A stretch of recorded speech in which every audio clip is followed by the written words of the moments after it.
Siapa yang tidak hadir hari ini? Andi, Bu. Nggak tahu kemana adanya. Ya, baiklah. Anak-anak, sebagaimana tugas minggu kemarin, kalian disuruh membuat cerpen. Ibu berjanji akan mengapresiasi dari cerpen ke dalam sebuah drama. Kali ini, Ibu membawa seorang dramawan, seorang pakar yang bermain dramanya luar biasa hebat. Kalian akan diajak langsung mengapresiasi dari cerpen tersebut. Ibu perkenalkan, ini adalah Bapak Andi bersama.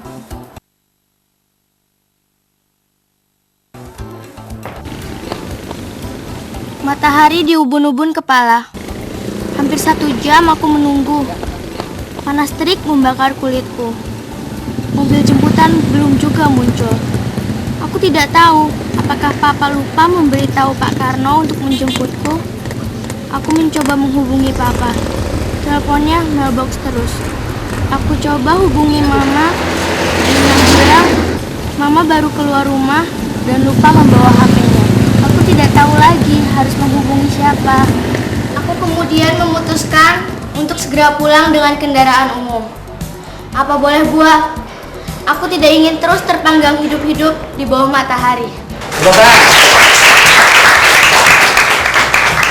Oke, kembali yang kedua.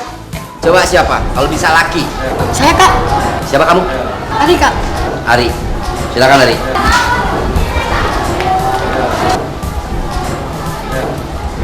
Langit tampak kelabu di atas pantai Marina Jaya Ancol.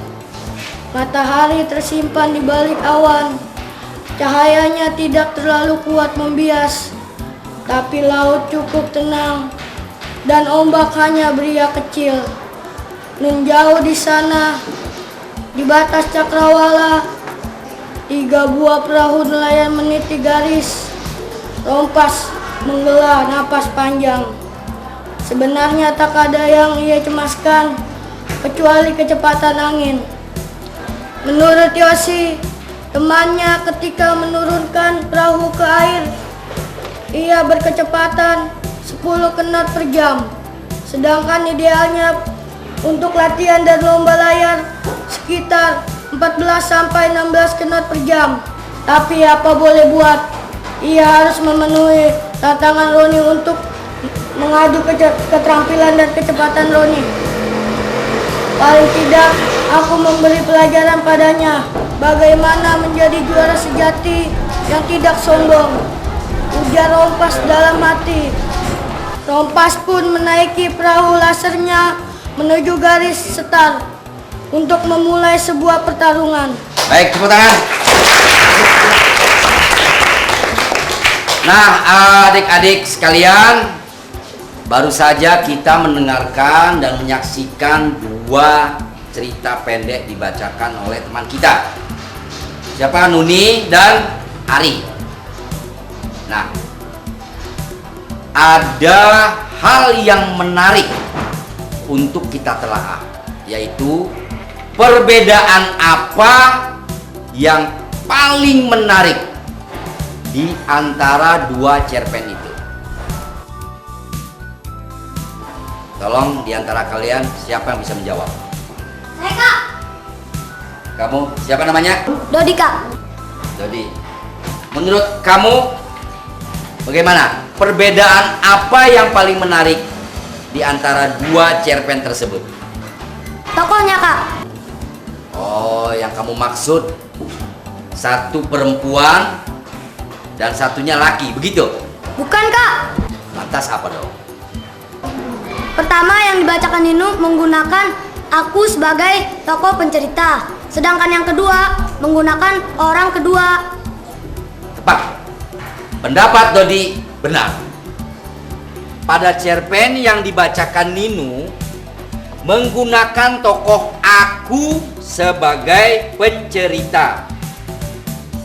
Artinya si tokoh berada dalam cerita. Sedangkan cerpen yang dibacakan Ari menggunakan orang kedua. Kalau tidak menggunakan nama, maka menggunakan ia. Artinya tokoh yang diceritakan atau pencerita berada di luar cerita.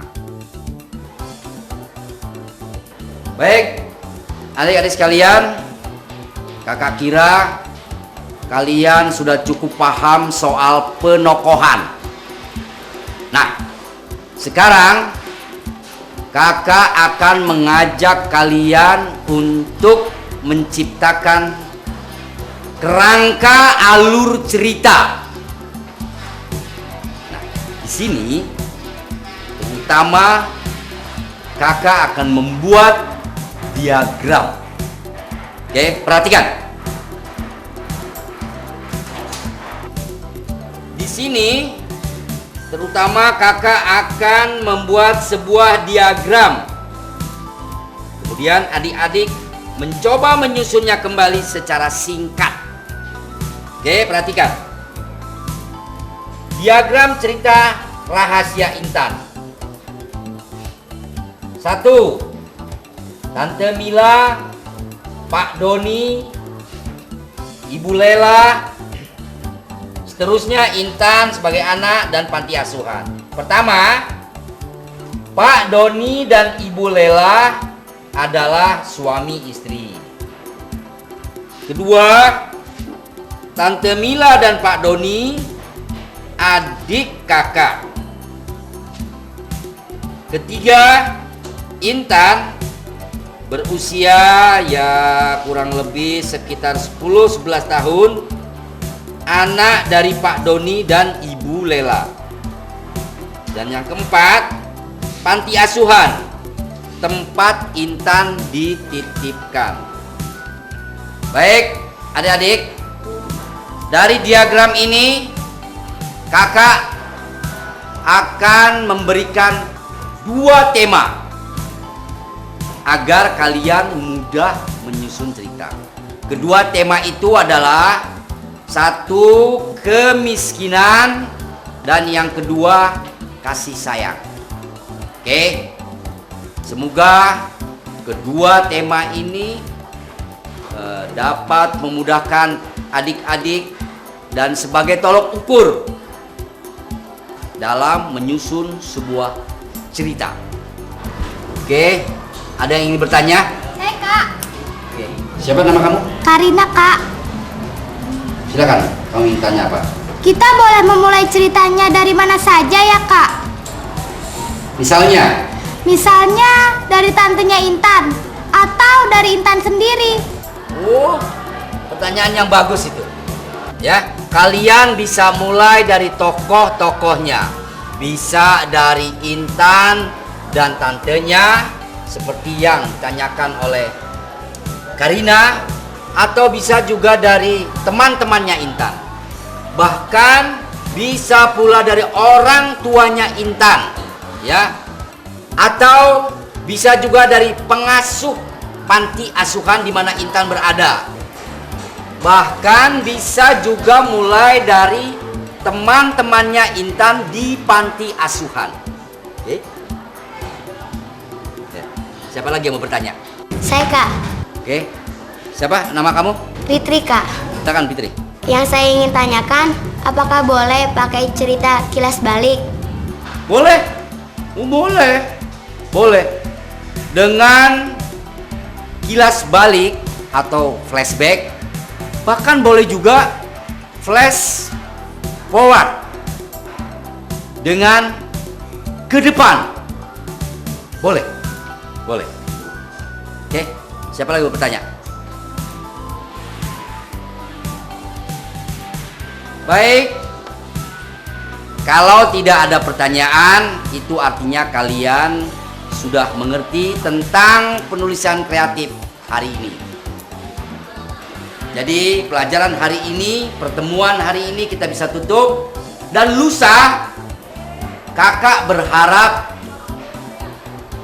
penulisan cerpen yang hari ini sudah bisa kalian buat dan sudah pula kalian bisa bacakan di depan kelas.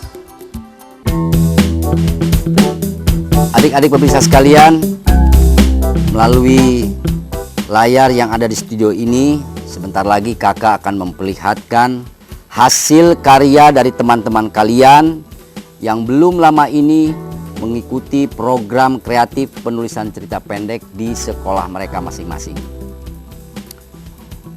Yang pertama akan memperlihatkan karya mereka adalah Karina, kemudian Dodi, Ari, dan Ninu. Terutama bagaimana mereka mengembangkan sebuah alur cerita. Mari. Halo Kak Andi, saya akan menceritakan sebuah kisah yang menarik dari seorang anak yang bernama Intan. Yaitu seorang anak yang bernasib malang, yang terpaksa hidup dan tinggal di sebuah rumah yatim piatu. Ia terpaksa dititipkan orang tuanya di sana karena orang tuanya terlalu miskin. Saya menggunakan tokoh aku sebagai tokoh utama yang bernama Intan. Artinya, aku yang bercerita di dalam cerita ini. Sore itu, aku melihat adik-adik pantiku bermain di halaman. Aku melihat mereka dari jendela kamarku. Mereka begitu riang. Akan tetapi, di tengah keriangan mereka, aku sebaliknya tersenyum dan prihatin. Aku pun bertanya pada diriku, apakah mereka pernah ingat atau bertanya siapa orang tua mereka? Seperti aku juga sering menanyakan hal itu. Aku pun jadi teringat pada kedua orang tuaku. Sudah 1 tahun aku dititipkan orang tuaku di panti asuhan ini. Aku tidak tahu kapan mereka akan mengeluarkanku dari sini. Aku ingin sekali berkumpul dengan ayah dan ibu. Sudah hampir 3 bulan terakhir ini, ibu tidak datang. Ayah juga 1 bulan ketika ayah terakhir kali dan aku bertanya, kenapa ibu tidak datang? Ayah bilang ibu bekerja di luar negeri sebagai tenaga kerja wanita atau TKW. Nanti kalau ibu pulang, ibu akan banyak membawa uang dan mengambilku dari panti asuhan ini. Ketika aku bertanya pada ayah, kenapa ibu tidak menemuiku sebelum berangkat? Ayah bilang ibu berangkat secara mendadak dan tidak sempat pamit padaku. Ketika aku bertanya lagi, kenapa ibu tidak mengirimkan surat untukku? Ayah juga bilang, mungkin karena sibuk dengan pekerjaannya. Aku tidak tahu harus bertanya apa lagi pada ayah. Sampai akhirnya ayah pamit pulang. Ayah hanya berpesan padaku agar aku menjaga diri baik-baik, karena ayah juga akan bekerja di kota lain. Lalu ayah berjanji akan mengirimi aku surat. Tapi 1 bulan lewat, tidak ada surat yang dijanjikan itu. Kemana ayah sebenarnya? Betulkah ibu pergi ke luar negeri sebagai tenaga kerja wanita? Atau sebenarnya sudah terjadi sesuatu antara ayah dan ibu? Pikiran buruk itu segera aku tepis dari benakku. Sebab aku tidak ingin hal itu sampai terjadi.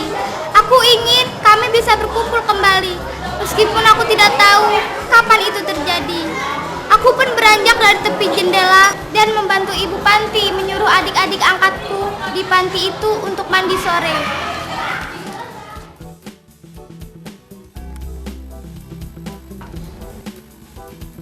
Nah, adik-adikku sekalian, baru saja kita melihat dan mendengarkan cerita pendek yang dibacakan oleh Karina, salah seorang siswi yang mengikuti program penulisan kreatif.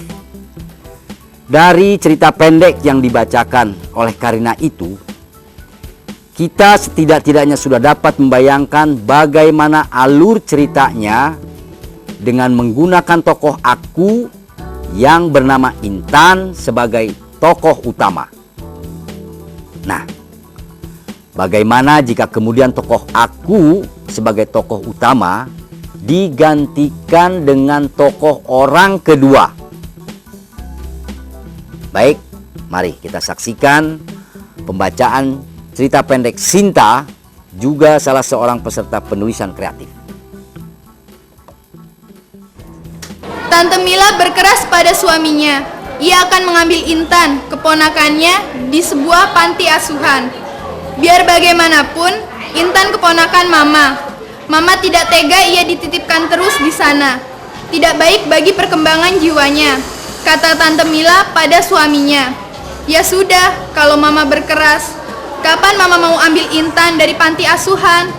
Kata suami Tante Mila akhirnya mengalah. Lebih baik lebih cepat, Pak, ujar Tante Mila. Papa nggak usah ikut ya, biar Pak Atmo yang antar Mama ke sana, kata suami Tante Mila dengan sikap tak terlalu peduli. Ya sudah, nanti Mama jemput dengan Pak Atmo, kata Tante Mila merasa sedikit kecewa mendengar keputusan suaminya. Terus, Mama mau kasih tempat di mana? Tanya suaminya lagi. Untuk sementara, satu kamar dengan Lola. Lola juga sudah setuju satu kamar dengan Intan, jawab Tante Mila. Tante Mila kemudian menuju kamar Lola. Suami Tante Mila pun hanya bisa menggelengkan kepala dan menarik nafas lega setelah bersih tegang dengan Tante Mila. Selamat siang, Kak. Selamat siang.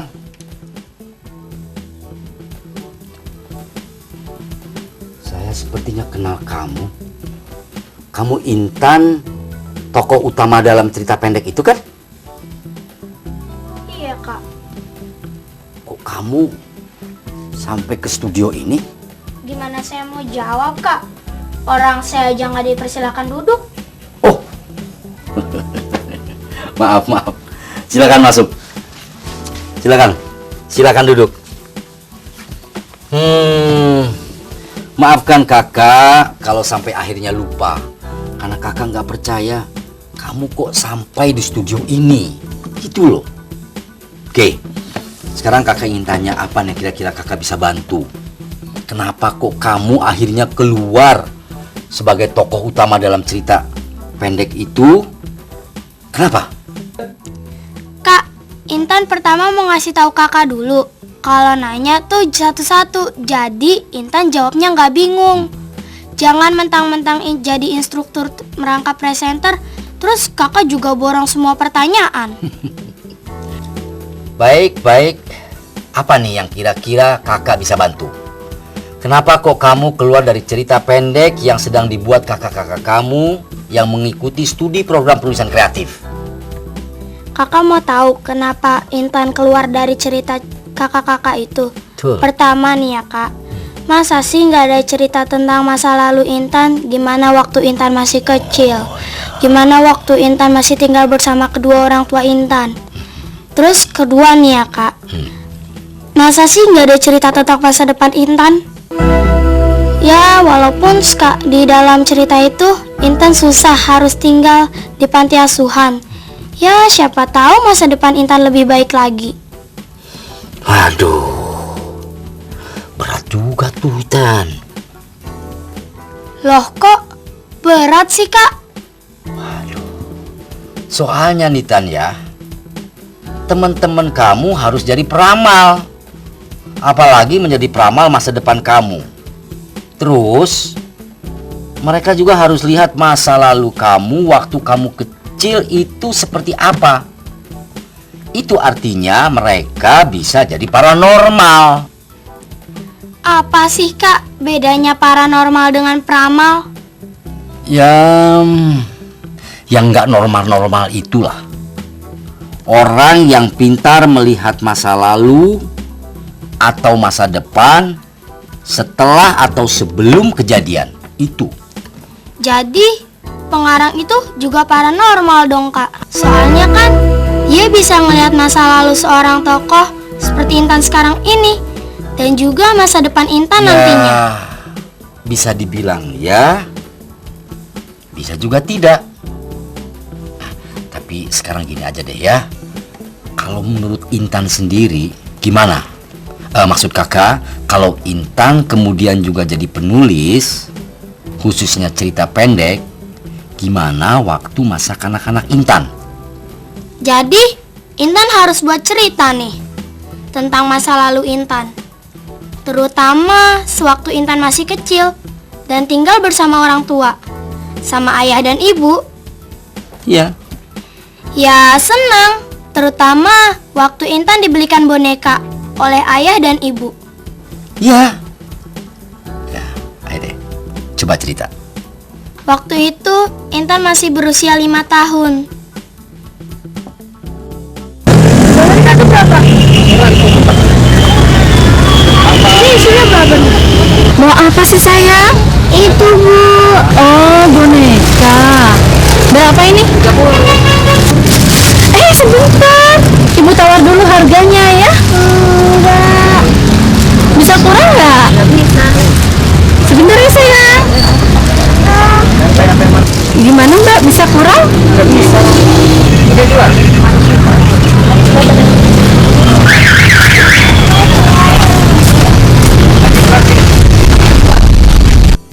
Sudah Kak ceritanya. Wah, sudah ya? Waduh, padahal kakak masih menunggu loh kelanjutannya. Baik ya. Cerita yang sederhana tapi bagus. Kok nggak kepikiran sama kakak-kakak kamu bercerita flashback seperti itu ya? Baik, nanti kakak akan sampaikan kepada kakak-kakak kamu yang mengikuti program studi penulisan kreatif. Terus, kalau kamu membayangkan tentang masa depan kamu, Maksudnya Kak? cerita tentang kamu. Kalau kamu sudah keluar dari panti asuhan itu setelah kamu mandiri. Ya, Intan akan kembali lagi ke panti asuhan itu. Kok kamu kembali ke panti asuhan?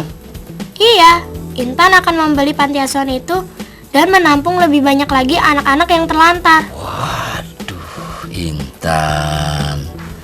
Ternyata kamu tidak saja berbakat menjadi tokoh utama dalam cerita pendek itu, tapi kamu juga berbakat menjadi seorang penulis kreatif.